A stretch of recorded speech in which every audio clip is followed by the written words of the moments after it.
अमरीकी सदर जो बाइडन जो वज़ीर आज़म शहबाज शरीफ के ख़त अमरीकी सदर तरफ़ां नई हुकूमत लाइ नेक ख़्वाहिशुनि जो इज़हार। संदसि चवणु आहे त ॿिन्ही मुल्कनि जी अवाम विच में भाईवारी दुनिया ऐं अवाम जी सलामती लाइ निहायत अहम आहे। दुनिया ऐं ख़िते जे चैलेंजनि खे मुंहुं ॾियण जे लाइ अमरीका पाकिस्तान सां गॾु बीठल रहंदो। अमरीका पाकिस्तान ग्रीन अलायंस फ्रेमवर्क ज़रिए माहौलियाती बहितरी लाइ पंहिंजे इतिहाद खे वधीक मज़बूत कयो वेंदो। जटाता ज़रई तरक़ी पाणी जे इंतज़ाम ऐं बरसाती ॿोॾि जी बहाली में पाकिस्तान जी मदद जारी रखी वेंदी।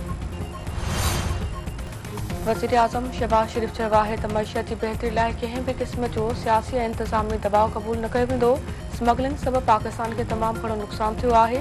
मईशत जी बहितरी लाइ समूरा क़दम खंया पिया वञनि।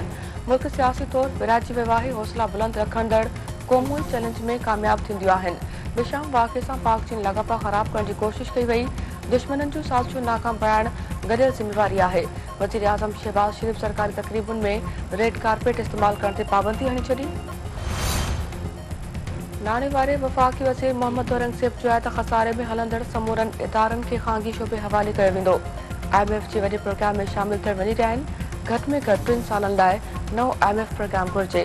रमज़ान पैकेज 70 अरब रुपयनि मां वधाए 12 अरब रुपया कयो वियो आहे। शयुनि जे मयार ते कंहिं बि क़िस्म जी सौदेबाज़ी न कई वेंदी।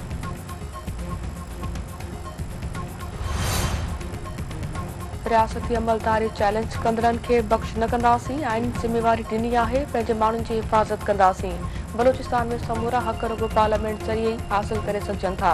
जेकॾहिं ॻाल्हियुनि ज़रिए मसइलो हल थी सघे थो त वधीक बहितर ॿियो को रस्तो न आहे। बलूचिस्तान जो वॾो वज़ीर सरफराज़ मुफ्ती। रानीपुर जी हवेली में ज़्यादती खां पोइ क़त्ल थियल नीगरी फातिमा पड़ो जे वालिदैन जवाबदार धुर सां ठाह जी अफ़वाउनि खे रद्द करे छॾियो।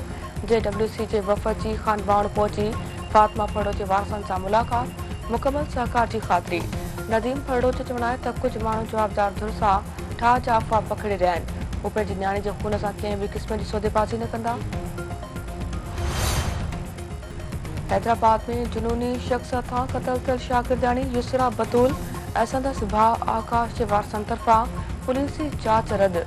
वालिदैन खे बासरनि तरफ़ां धमकियूं मिलण जो इंकशाफ। मक़तूलनि जे वारसनि जो चवणु आहे त पुलिस सहकार करण बदिरां जवाबदार धुर जो साथ ॾेई रही आहे।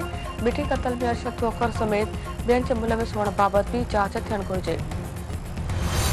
ऐं क़ौमी क्रिकेट टीम जो नओं कप्तान केरु हूंदो फ़ैसिलो अॼु थींदो। बाबर आज़म हिकु दफ़ो ॿीहर कप्तानी लाइ मज़बूत उम्मीदवार।